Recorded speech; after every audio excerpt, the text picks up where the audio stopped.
Hello, everybody. Welcome to International Podcast Day 2020. I am Dave Lee, co-founder of International Podcast Day, and I want to thank you for joining us for our 24-hour live stream featuring 60 podcasters from 20 different countries. Well, we are very excited this afternoon, this morning, wherever you may be, to be joined by a great panel featuring so many great voices from around the world. We are representing Serbia, Italy, Canada, and the United States.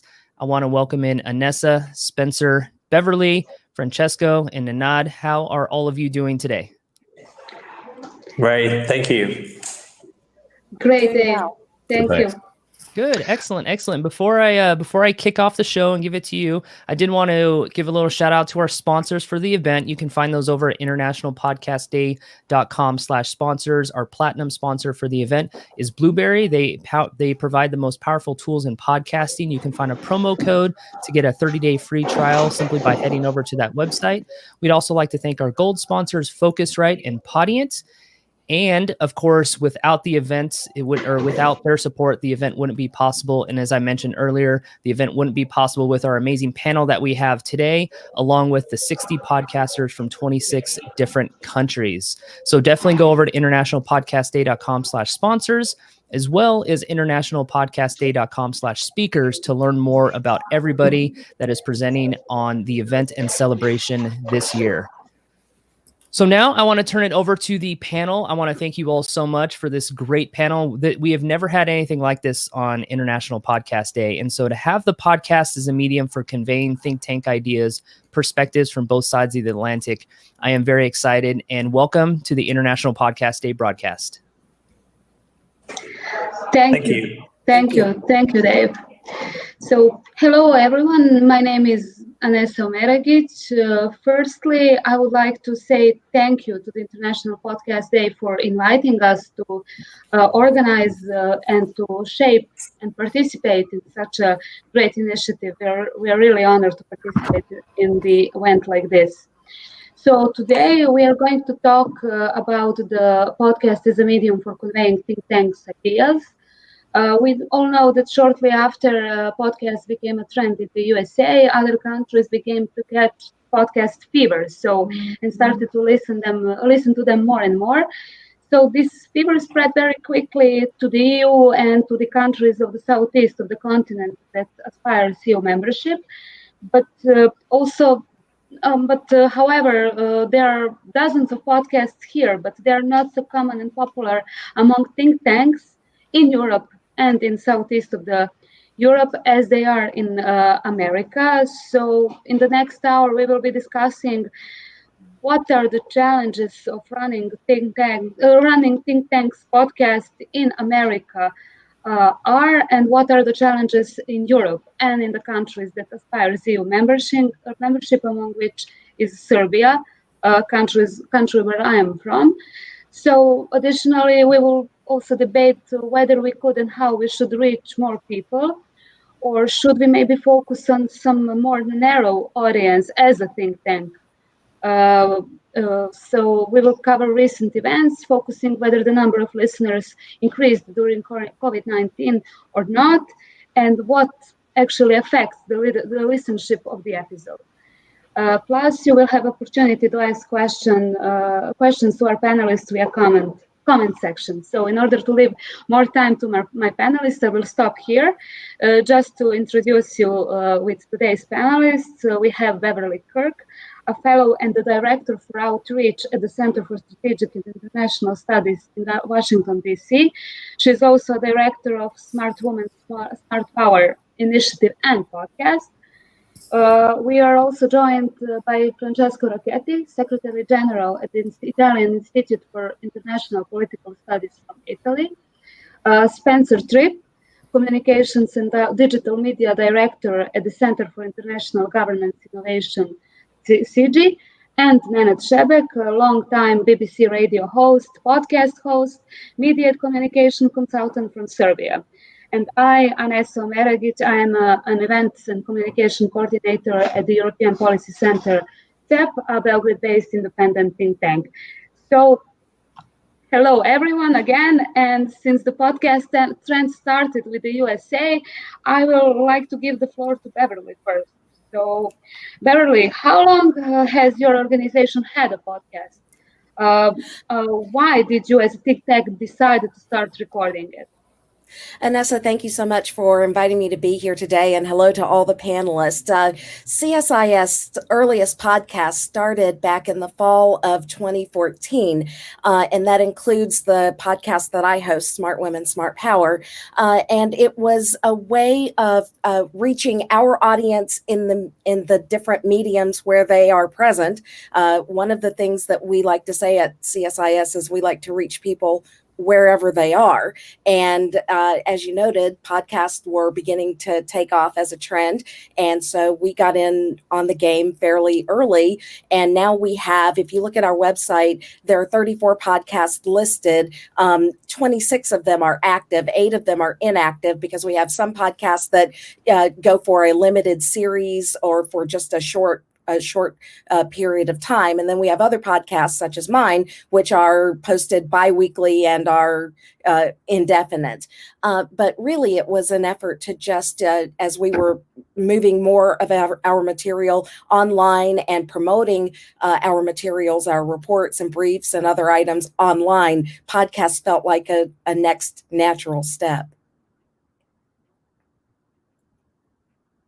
Yeah, definitely. So to move where our audience is, so that's excellent put. So have you noticed that in some areas, okay, you deal with women specifically, but did you notice why do some episodes have more listeners and some few? What affects that listenership? Is it the guest or topic or moment, or what affects the listenership of an episode? We try to be timely, but that's not the only thing that we consider in terms of who we get as guests. Sometimes it can be as simple as before COVID, if someone high profile was coming into Washington and we had the chance to do an interview with them, then we took advantage of that. Other times it was just what's in the news and what are our scholars working on that could be tied to a news cycle. And we would pick a guest based on that kind of topic. And then it's also for Smart Women, Smart Power specifically, we focus on women who are leaders in foreign policy, national and international security, international business, and international development. So we look for people who are doing innovative things in those 4 bucket areas and invite them to be a part of our podcast because we wanted, the whole goal behind the whole Smart Women, Smart Power initiative is to make sure that women leaders and women experts have their voices heard and amplified, and their voices amplified. And our platform is that vehicle for amplifying their voices. So we really want to be a place where women who are at the top of their game, women who are doing innovative things, and we've also recently started focusing on younger women who are doing innovative things, including some very entrepreneurial teenagers. If you listen to the podcast over the past year, you've been able to hear from them as well. So we really want to be the platform where, and we really are the platform where women across the spectrum can demonstrate their expertise. Yeah, and how do you promote your podcast among people? I know that your organization is very present on social media. So, but do you have any other like tips or tricks how to promote podcast? Do you like have a list of people that you will send your podcast when you record it, or how do you promote your podcast? Because that's the point, like, right? We do, yes, we do promote it, and we do use social media heavily. All channels. We're on Instagram, we're on Twitter, we're on Facebook, we're on LinkedIn, and then every time we do a podcast, we push it out heavily on social media. We do sometimes do mailings to our interested stakeholders when we have a podcast, particularly with someone who's notable. We will flag that in the International Security Program, which houses Smart Women, Smart Power. We do a monthly newsletter, and we do a roll-up of all the podcasts that we've done, and which doesn't include just mine. In the International Security Program, there's the Thank You for Your Service podcast that focuses on civil-military relations, which is very popular right now here in the United States. And then there's another podcast called Defense 2020, which is looking at defense and security issues, both domestically and internationally, through the lens of the 2020 presidential campaign.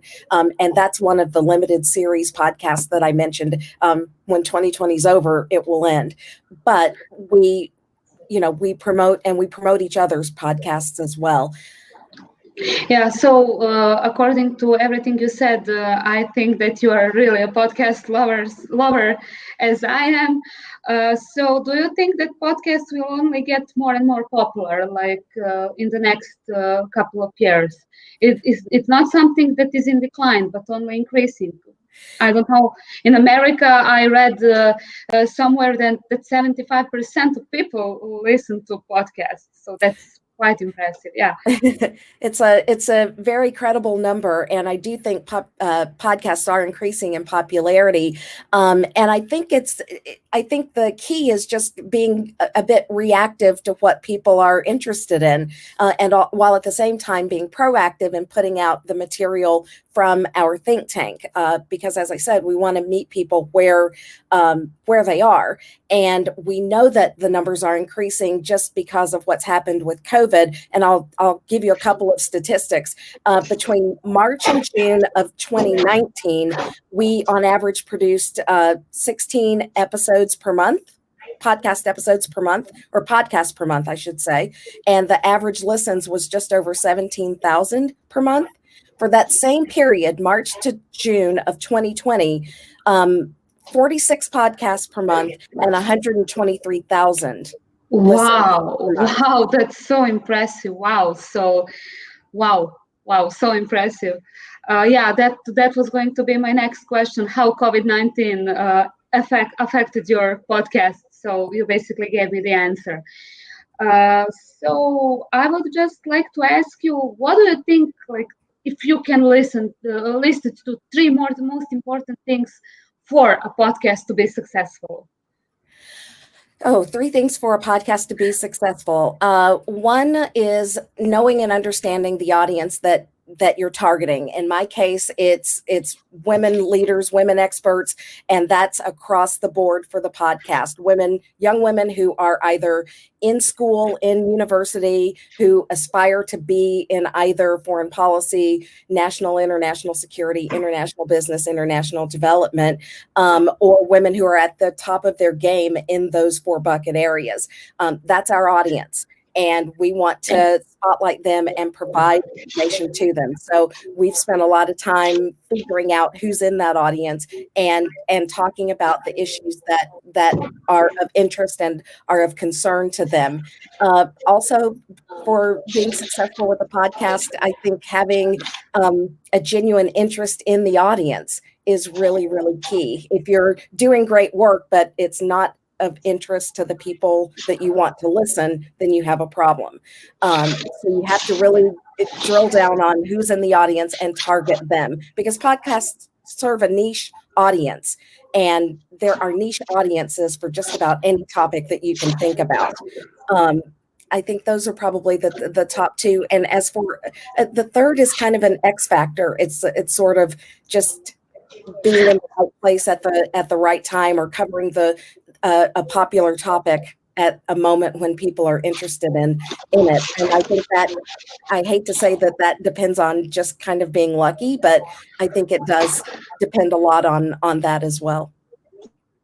Thank you, Beverly, so much. I will get back to you later. And now we will go back to Europe with Francesco. Hi, Francesco.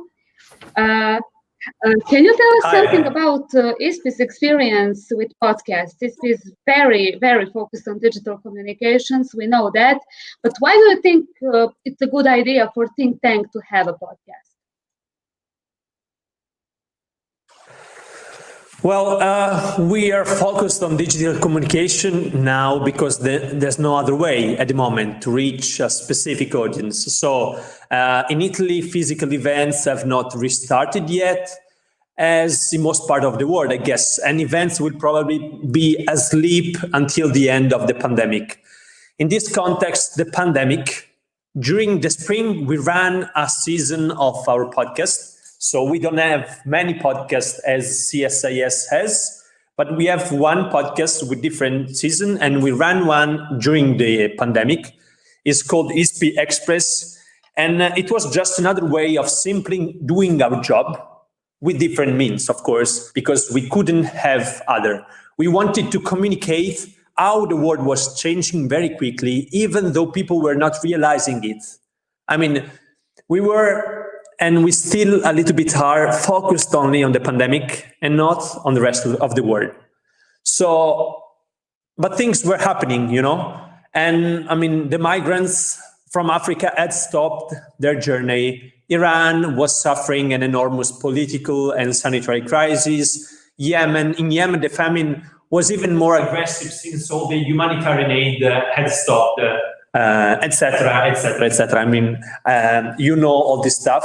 But there was a lot going on in the world, and nobody in Italy was there to tell these stories. So we wanted to fill that gap and go beyond the pandemic.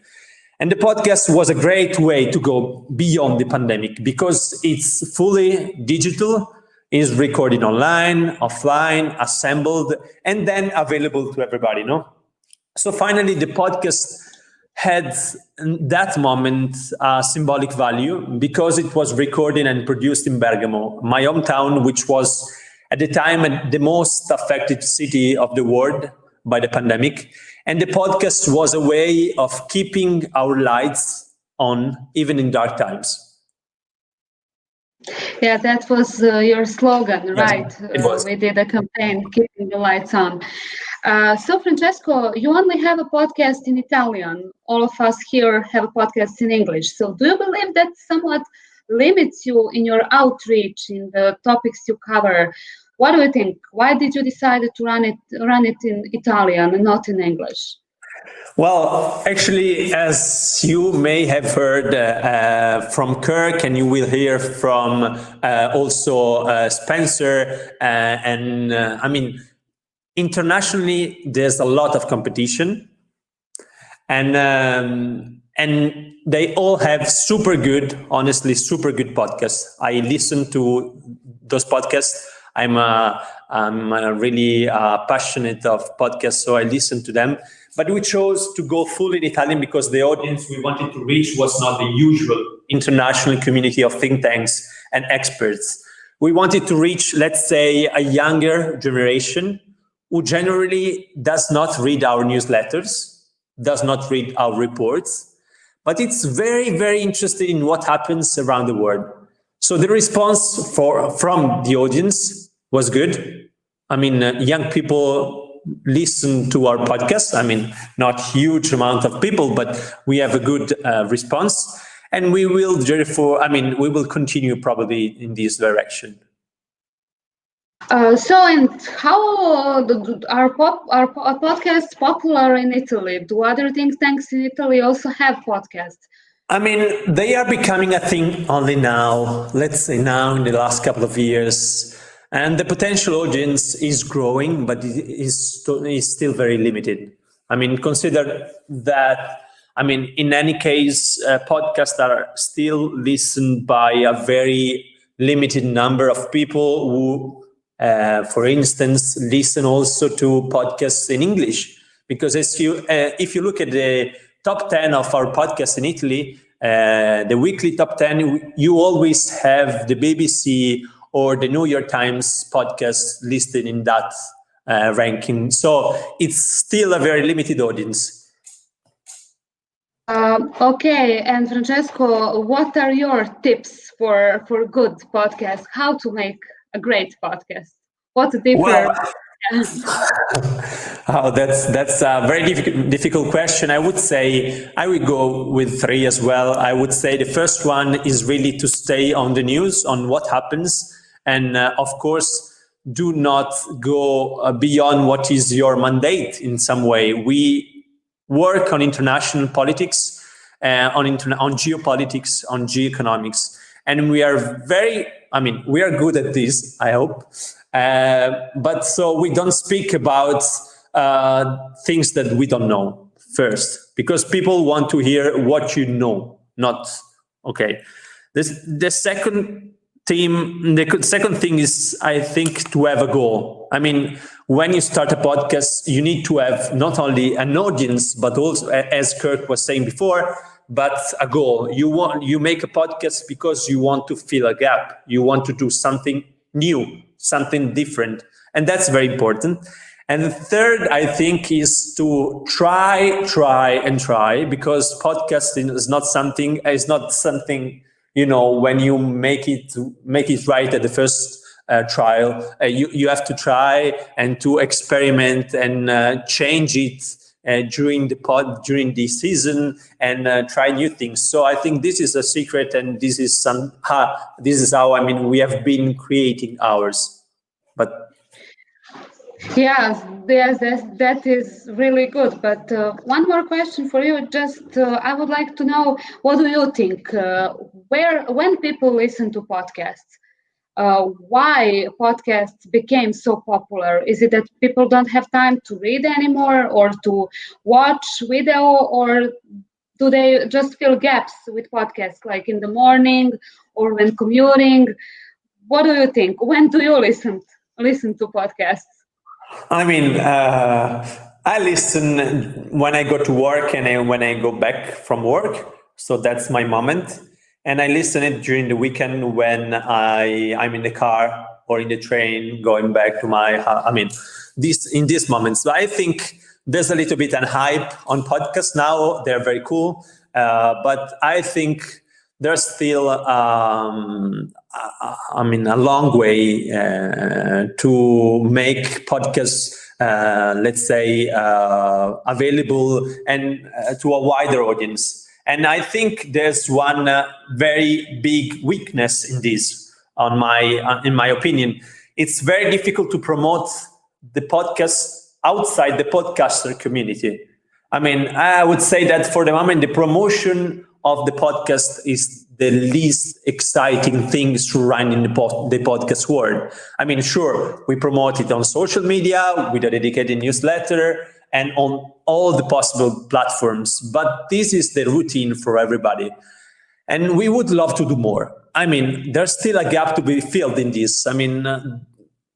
We don't have innovative ways to promote a podcast. And this is something that affects also the audience, because it's different. Sometimes, in our case, is younger, but we don't have innovative ways to reach them unless they already listen podcasts. Okay, and did you notice what affects the listenership of your episodes? Same question I asked Beverly. So is the person you talk with, is the topic, is it the promotion, the way of promoting it? What affects the listenership of the episode? Not just the listenership, you must get some feedbacks from people who listen to it. So what do young people like? Do you talk with them about that? Yeah. I think I would say two things. The first is, if you stay on the news. If you stay on the news, you're pretty sure that your podcast will be listened. The second, is when you do a great episode. If you have a great speaker, or if your story is bold, if your story is something that makes a difference with other podcasts or with other products, I think there's no secret. It's the usual thing. Is the same for journalism. Is the same for researchers. Is be on what happens and have an original view on that, and have a bold idea, a bold something to propose to the audience. Thank you, Francesco, so much. I would like to across the Atlantic once again with Spencer. Hi, Spencer. So Spencer, CGI has very interesting podcast called Big Tech, right? Can you tell us a little bit more about that? What is it? Sure. Yeah, Big Tech's a podcast about technology and its effects on our society, our economies, our world. Really, it's fairly broad, I guess, in focus. Big Tech, I think, colloquially has sort of become synonymous with the Amazons, the Facebooks, the Twitters. We're trying to be a little bit more broader than that, but obviously, it ends up being a frequent focus of discussion. But yeah, it's really about technology and effects on our lives, and we try to have deeper conversations with a single guest, and sort of really dive into a subject, and it can be someone that's sort of working in that field, or someone that maybe has something to say that's related to it. So, hopefully interesting conversations is what we're delivering on that subject. And why did you decide to use podcast as a medium to deliver those messages? Why do you think podcast is a good idea to have it? Yeah, I think the listenership is strong, not just in terms of the volume, which I think we all know now that there's a lot of people listening to podcasts, but the quality of the listens. So people are listening, on average around 30 minutes per podcast. So it compares favorably, I think, to anything else that we would be putting out, communications wise. Maybe 50 words in a blurb in a newsletter just doesn't compare to 30 minutes of discussion in a podcast. So you can just go much deeper. And I think for think tanks in particular, given that we're, talking about public policy issues, these aren't things that, get unpacked in, 50 words, 500 words. I mean, they do take more than 30 minutes to discuss and to sort of dive into. So podcast just sort of lends itself in terms of the format. And for us, we found that our listenership, even though we would be promoting it early in the morning when we would post it on Simplecast, our listenership was tending to listen and spike around 10, 11 a.m. in the morning. So I think we were hitting professionals, which is great, because we want them to be we want the podcast ideally to be heard by the people that so they listen to your podcast at their workplace, probably, if it's 11 a.m., as you said. Yeah, that seems to be the case. I mean, there's only so much we can tell from the metrics and analytics, but there too, I would say it's a benefit to think tanks. We've traditionally been, a sector that has relied on PDF downloads. A PDF download doesn't tell you how far the individual read into the paper or policy brief or whatnot. The metrics that you can get out of a podcast so is a lot more. So you said the average is 30 minutes per episode, right? And I think broadly, what is the podcasts. average duration of your episodes? So we're 2 seasons into our podcast. We did 2 10-episode seasons on a bi-weekly basis. Our first season was a little bit longer than the second, where we tried to tighten things up a little bit. So the listenership sort of varied, but it was averaging, I think, sort of 80% or so 80-85% of the podcast, depending on the varying lengths. Yeah, agreeing. And on what more? Do you have more listeners if you have someone who is a little bit famous in your episodes, or does it depend on the topics? What are your experience? Yeah, I think what you've heard from the other panelists, we're all sort of relying on social media to a large extent to promote our podcasts.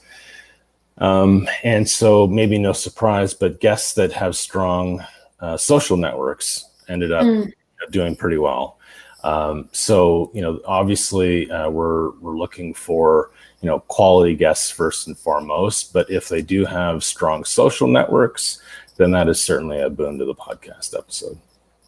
And you said that you want that your podcast is listened to by a professional audience. So it's not about more the merrier, but you want to target your audience, right? If I understood you correctly.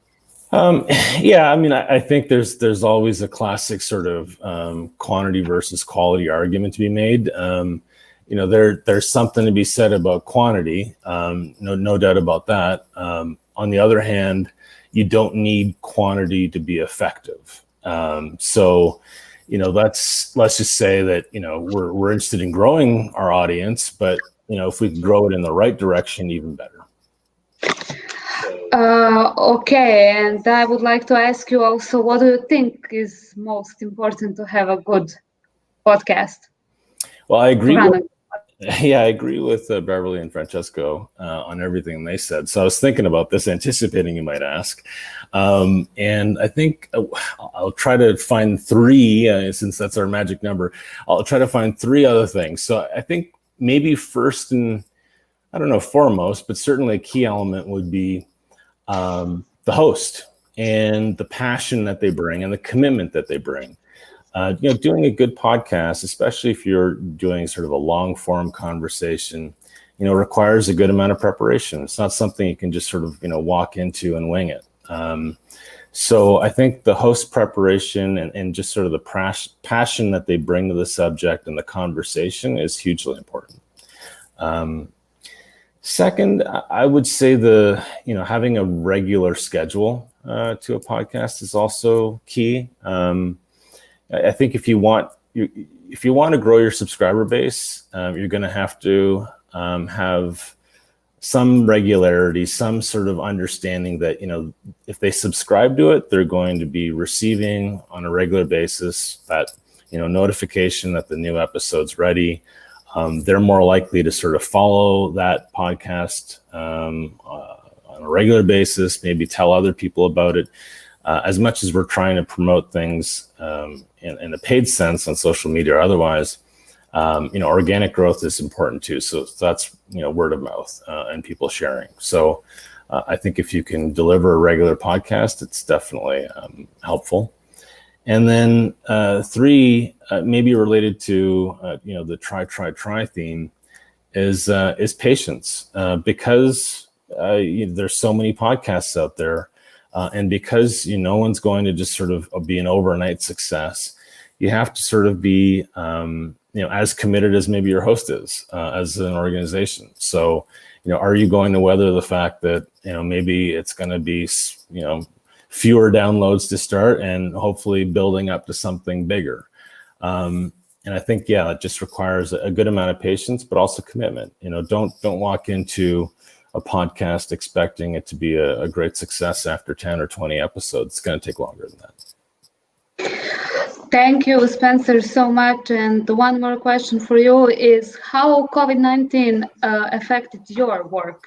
Did the number of listeners increase like it was with Beverly and Francesco, or not so much? Yeah, we'd actually paused between seasons 1 and 2 for a time. And that was planned anyway. But we ended up extending it slightly. The thinking was that this was sort of a seminal moment. It was, there wasn't going to be any room in anyone's lives for anything other than this news story around the COVID-19 coronavirus. And I think we also recognize that many people had sort of set habits as well for listening to podcasts. As Francesco mentioned, his habit is is more of a commuting basis. And if people were working from home, maybe they had to take a little time to find their new habit for listening to podcasts. So we delayed our second season slightly. I want to say, 2 to 4 weeks. It wasn't much. And then we did notice a little bit of a drop in the listenership in those first couple episodes. But then it quickly picked up again. So whether that's because people found their new habits, their new footing, they got used to or tired of the COVID-19 story and we're looking for something else, some normalcy perhaps. it bounced back very quickly. So not a real big effect. Thank you, Spencer, so much. Now I would like to say something about our podcast. We have been running a podcast for about 1.5 years now. Our podcast is titled European Talks, and it's currently, so far, the only podcast in the Western Balkans that focuses on the region's EU perspective. When I say Western Balkans, I don't know, we have listeners from the whole world, so maybe I should explain that that term is referred to 6 countries in Southeast Europe that aspire to become members of the European Union. So we host diplomats, various decision makers, various policymakers, experts in their fields, and we deal with the Serbia's accession process, and also the accession processes of the other countries in the region. So therefore, our podcast is in English, because when we made a plan to do podcast, we wanted to focus more on professional audience. We sat and talked that for more wider audience, we have blog posts and infographics and maybe some other types of products. But for the podcast, we wanted it to be for more professional audience. But after 1.5 years, we have accumulated a good number of listeners, and they range from activists, the youth, the decision makers, students, to various policy makers. But again, when we look at the statistic, only like half of our listeners are from Western Balkans. The other half is from the EU countries and even from America. And we are proud of that, but we think that these topics are more important for the people in the Western Balkans, and we are surprised that we are not listened, that they are not listening it more. So we noticed that the popularity of our episodes depend very much of the guests, and as you said, Spencer, depends on whether that guest is popular on social media and whether he or she would repost it, retweet it. It depends greatly on that, but also on staying current and dealing with the topics that are popular right now. So that was great advice from all of you to stay up with the news and to follow the news. So, but unfortunately, some of our topics that we think maybe it should be more important, that are definitely more important for the wider audience, such as maybe public administration reform, when very often EU accession process don't get that much listeners as we hope it will, because they are so important. So, but on the other hand, topics like economics or topics like elections, boycotting the elections, or COVID-19, that episodes were very popular. So we are just getting ready to record an episode about the conflict in Nagorno-Karabakh. So we will bring the person from Armenia and the person from Azerbaijan at the same table. So that was not so easily to arrange, but we are very proud that we managed to do that. So yeah, as you all said, I also believe that we have still a lot to learn. So to learn about promotion, to learn about the quality of our podcast, and the other stuff related to the podcast that the rest of you do that are really impressive. Especially since I suppose I talked with you privately that all of you do it internally, completely with internal capacities, as we do. So we definitely plan to continue with this, and we are definitely hooked. So we think that popularity of podcasts will definitely not diminish. Spencer gave me a very good introduction to my next guest. That's Nenad. We all agree about the role of the guest, role of the topics, role of the stay up with the news and be patient, but maybe we should pay more attention to the role of the host. And Nenad Sebek was the host of the BBC Radio very long. Nenad will tell you how many years, and he was also the host of a couple of episodes of our podcast. So, Nenad, the floor is yours. Welcome. Please unmute yourself. Yes, that's the one thing I managed to forget. Hello, Anesa, and thank you very much. The terrible question, the floor is yours. You know, what do I talk about? First of all, I'd like to say that I feel like a podcasting pygmy when compared to Beverly and Francesco and Spencer, because I've done so few podcasts actually in comparison to what they and their organizations are doing. The organization that I'm working for now, Peaceful Change Initiative, we just started with our implementing partners. We are working on a project that encompasses Serbia and Kosovo. And we have 3 implementing partners on the ground in Belgrade, in Mitrovica, and in Pristina. And we just started a podcast with them. We have so far broadcast only 4 episodes. So we are really, really beginners. We are learning the trade. Yes, I would agree that the role of the host is extremely important. The host is the first person to have the floor. So he's quite likely to either get the audience to stay there and tune in, or he can easily chase them away. For example, with an arrogant attitude or with talking too much. There's nothing worse than a host who sort of starts talking and then goes on and on and on and on and on. So I like really the approach that you've taken. You've given the floor over to your guests ASAP, which is, I believe, the way that it has to be. The host, don't accept being a host unless you know the topic. I'm a great believer in don't talk about things that you don't know. Same goes for podcasts as such. Be prepared not to be the star of the show. The star of the show is actually the topic that you're discussing and the guests that you will be presenting. I don't know, that those are the main things about the importance of the host, I would say. You are someone who has very valuable experience as a radio host and as a podcast host. And how much do these 2 experiences differ? At the risk of angering some sort of true podcasters, my approach to podcast from the word go was basically I treated the podcast as a radio program. The difference being that a radio program is on air at a certain given time. Okay, at the website, you can now sort of tune in and listen to it later on. With the podcast, it's something completely different. You put it up there and people can tune in anytime they want.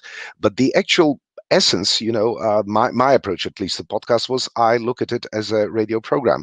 So whatever podcast I was working on, the approach was simply following a procedure which I've done many, many times before in the past when I was doing radio programs. So it depends on the topic, it depends on who your guests are, it depends on whether you just want it to be you and music. One podcast which I haven't done as yet, which I would like to do and which I might get inspired to do, is music is my passion. I've got quite a rich collection of compact discs, and I'd like to share that, and I've got things to say about those about that music. So I'd like to have a podcast where it's me and music, and then sort of feedback from the audience, etc., etc. But basically stick to things to know, deal with them in the best possible way. Preparation. Spencer, thank you very much for emphasizing preparation. I'm a great believer in that. And then the crucial thing, which also Beverly mentioned, but also Francesco mentioned it as well, which is know your audience. You need to know who you're talking to, because if you want to try and address everybody, you are not going to please anybody. So decide who's your target audience, and then just follow that through and tailor everything within that podcast to the specific audience that you're trying to reach out to. Okay, and Nenad, you have an extremely rich experience of working in civil sector. And what is your advice? How good is podcast form for the time we live in, given the global growth of fake news or populism? It seems that this kind of fight is good. What do you think about podcasts in Finland? It's a very useful way of reaching out to your audience. If you're an NGO, civil society organization, and you want to reach out to your stakeholders, a podcast is a very good way. It's not the only way. It's just a communication tool. Let's not create nuclear physics out of a podcast. A podcast is one communication tool in a toolbox where you have many other ways in which you communicate with your stakeholders. Podcasts have got their advantages. You can have them just as audio, or like we're doing now, we have a video podcast. But basically, it's just one of the tools to communicate your message.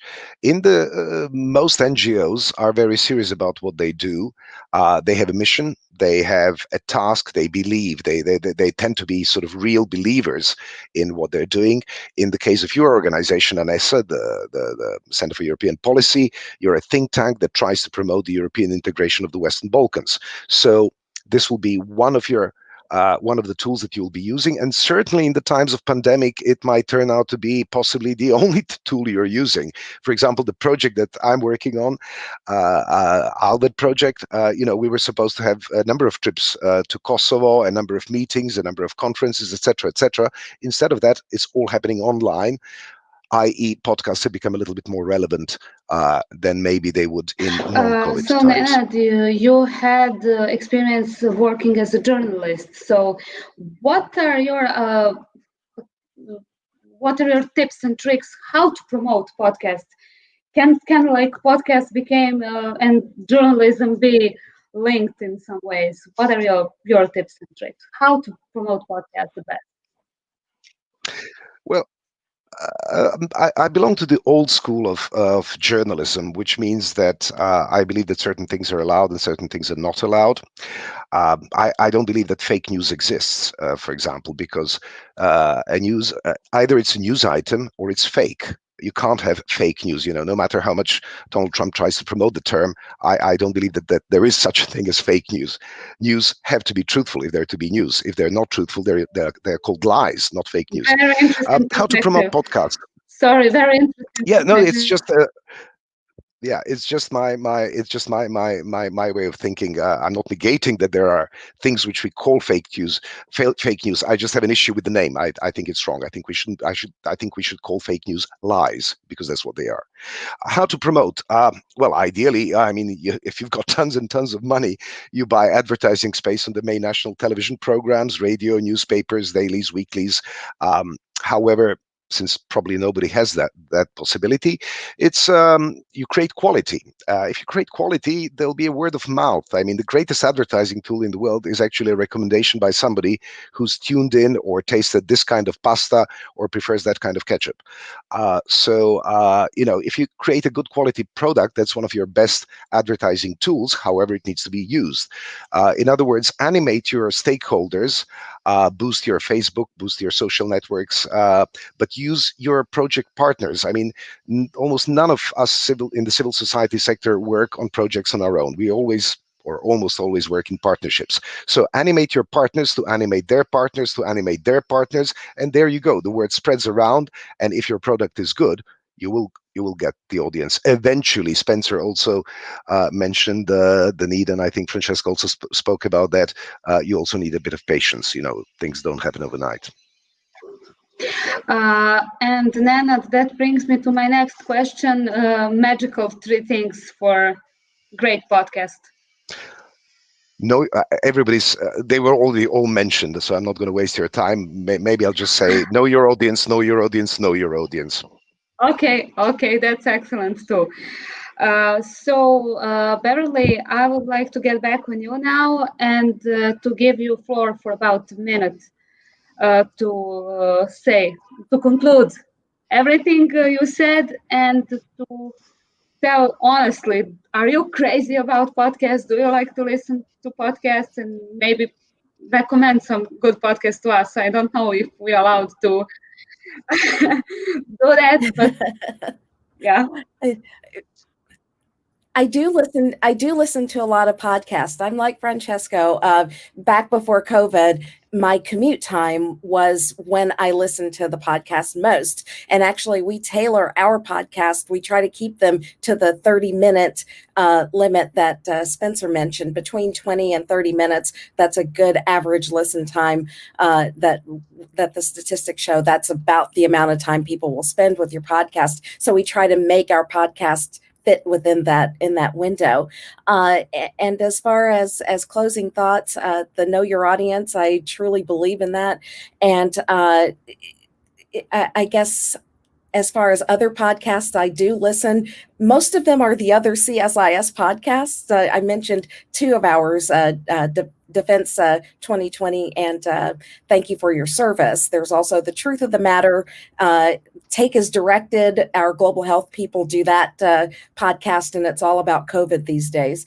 But the other thing I wanted to tell your listeners and everyone listening here is that we're not just heard in the United States. The Smart Women, Smart Power podcast is actually pretty popular globally. And outside the US, we're popular in Canada, Australia, the United Kingdom, Germany, Japan, France, the Netherlands, South Korea, and Norway. So I say that to say, when you're thinking of doing a podcast or wanting to get involved in podcast, know that your audience can be well outside the boundaries of your country. And I am looking forward to subscribing to all of your podcasts and listening as well. Thank you, Beverly, so much. Francesco, what about you? You already said that your commute time is dedicated for podcasts. Any closing thoughts? You wanted to wrap up on anything you said? The floor is yours. Well, thank you. I would say yes. A couple of things. The first is that actually my passion is for like teenager podcasts. Listen on Spotify. You'll find fantastic stuff. Really, which will give you inspiration on what to do. They're very creative, and nobody listens to them. But it's an enormous environment of podcasts.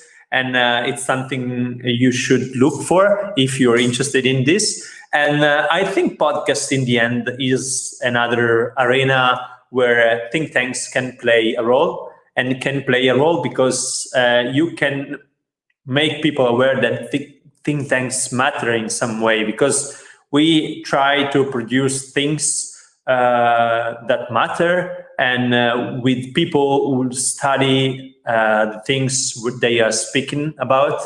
And so I think it's a good way to make more awareness around the think tank world and what we do and how we do things. So we don't produce like 10 episodes per day. We produce one per week per podcast. In the case of CSIS, I think you don't produce more than 2 podcasts per week per podcast I don't know how to say it, but so I think we need to continue to produce in the good times, 1 per week, not too frequently, but with the value added that think tanks can put. Francesco, thank you so much for taking time to participate in this panel. Spencer, what about you? Closing thoughts and also your opinion, personal opinion regarding podcasts. Do you like to listen to them, and how often? And if you have any recommendation for us, all that would be great. I'm a baseball nerd, so I listen to a lot of baseball podcasts, and I'm sure wouldn't be interesting to anybody else. But The Athletics, Rate and Barrels, I'm a big fan of Saros, if you wanted one. I just want to say thanks to the panelists, thanks to Anesa for hosting and organizing. I'd like to say to the listeners, follow bigtechpodcast.com. And thanks to our host, Taylor Owen, and producers Mitchell Stewart and Trevor Huntsberger for all the work they do. I'm sort of an executive producer, if you will. So I don't do the hosting. I don't do any of the cutting of the audio. So it's really their work that I'm speaking about today. So thanks to them. And thank you, Spencer. Thank you. Nenad, now get back to you. Thank you very much, Spencer. We will not be listening to the same podcast. I know nothing about baseball. Having said that, I would like to add one thing about creating podcasts, but also listening to podcasts. Let's not forget about one crucial element. Enjoy what you're doing, okay? Let's have fun. I believe that, you can be really successful if you're enjoying what you're doing and if you're having fun whilst you're doing it. That's about it. Okay, we get some great tips and tricks so from everyone. I would just wrap up and say that to have a good podcast, I think the most important things are to stay on the news, to not go beyond on what is your mandate, to have a goal, to try, to be patient, and to at the end of the day enjoy, as Nenad said, and to have fun, and that's it. So thank you guys again. Thank you for joining us. Thank you for participating in this panel. Make sure to follow us. And Dave, I see you are here now. Thank you again so much for inviting us to shape a panel within the International Podcast Day initiative. Yeah, thank you. Thank you all so much for celebrating International Podcast Day in such a truly international panel, which we appreciate. So it was great to see Serbia, Canada, Italy, and the United States all represented in one. Thank you all so much for your insights, your thoughts. It's very much appreciated. I want to thank everybody for tuning into the broadcast, and of course, continue to go out there and celebrate International Podcast Day. Thank you, everybody. Bye. Bye, guys. Thank you. Bye-bye.